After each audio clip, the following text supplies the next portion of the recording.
შეწუნებული ვარ, გაოცებული ვარ, გულნატკენი ვარ. პოეტისა და მწერალთა კავშირის თავმჯდომარისთვის ნუდარ დუმბაძის შეურაცხყოფის მცდელობა ძალიან მძიმე აღმოჩნდა. მაყვალა გონაშვილი ამბობს, რომ ერთ-ერთ პოდკასტში გამოყენებული უხამსი ფრაზა ქართველი ერისთვის გამორჩეული მწერლის მარადიულ სახელს ჩრდილს ვერ აყენებს, თუმცა ეგრეთ წოდებული იუმორის ავტორის პიროვნებაზე ბევრს ამბობს. პოეტი მიიჩნევს, რომ გადაცემის მონაწილეებმა ბუდიში სრულიად საქართველოს უნდა მოუხადონ.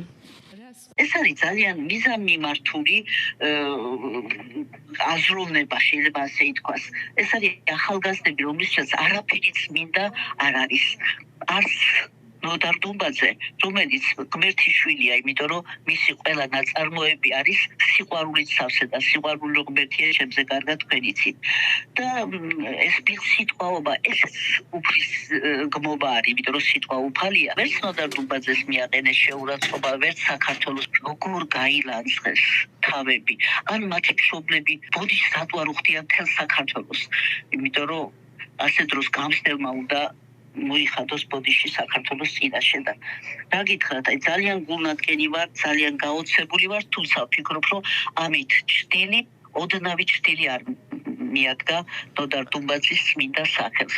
თვითონ კი სამწუხაროდ ამ რამდენიმე ახალგაზრდამ ძალიან დიდი შეურაცხყოფა მიაყენა საკუთარ თავს, საკუთარ ოჯახს და შემთხვევითაც ეს გონია, იმიტომ რომ არსებობს სპეციალური პროგრამებიც, თუ როგორ უნდა დაინგრეს ცნობიერება ერის, ამას გონების მალაყი ქვია და უპირველესად ერის ცნობიერების დანგრევა ხდება მისი დიდი სახელების შეურაცხყოფით ერის წინააღმდეგმავალი ადამიანები. პოდკასტში გამოყენებული შეურაცხმყოფელი რიტორიკის ავტორებს მწვავედ აკრიტიკებენ რეჟისორები. უზნეობის პიკი, მორალს მიღმა, სამარცხვინო. ასე აფასებენ დიდი ქართველი მწერლის შეურაცხყოფის მცდელობას ადამიანები, რომელთა ცხოვრებაშიც კლასიკოსმა წარუშლელი კვალი დატოვა. ფაქტს გმობს იმ თეატრის სამხატვრო ხელმძღვანელი, რომელიც ნოდარ დუმბაძის სახელს ატარებს.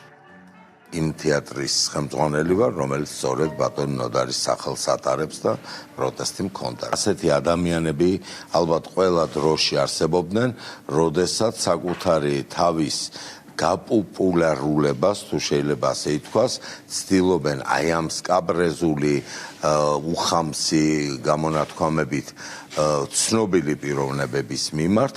კიდევ ერთხელ ვამბობ, ჩვენ გქონია ამის სხვა მაგალითებიც არაერთი და ამჯერად თვალში მოხვდათ თუ უცებ ამოუტივტივდათ ნოდარ დუმბაძეს. ნოდარ დუმბაძის დაკნინებას ვერავინ ვერ შეეცდება, იმიტომ რომ ვინც ამას გააკეთებს, თავის თავს დაიკნინებს უპირველეს ყოვლისა.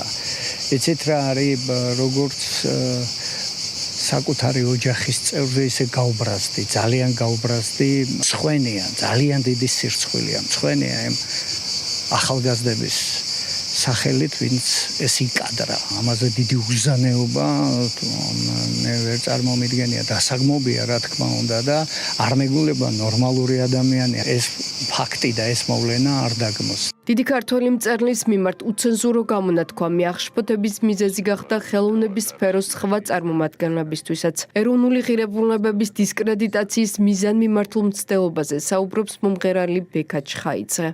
ნოდარ დუმბაძის როგორ ხელის გულზე აქვს ყველაფერი გადმოტანილი ქართველი ერისთვის, ყველაფერს ეხება ეს ადამიანი, რაც უნიკალურია ქართველი ადამიანისთვის. გაიგეთ, ეს წინაპრების სიყვარულია, თუ კი რამე ნაწარმოებები აქვს ამ ადამიანს, არის უნიკალური ყველაფერი. ამას ეხებიან ესენი სპეციალურად დავალება გამოთაყვანებულ სამარცხვინო ხალხს, რაც არის ღირებული ქართველებისთვის, სპეციალურად ეხებიან. ერისთვის გამორჩეული გენიალური მწერლის მიმართ ღირსების შემლახავი იუმორი ანასტასია ბენდუკიძის პოდკასტში სცადეს. საზოგადოებაში არსებული უარყოფითი რეაქციების მიუხედავად, კომიკოსად წოდებულ ონისე ოქრიაშვილს, რომელიც სიძულვილის ენით ხშირად გამოირჩევა, სინანული ამ დრომდე არ გამოუხატავს.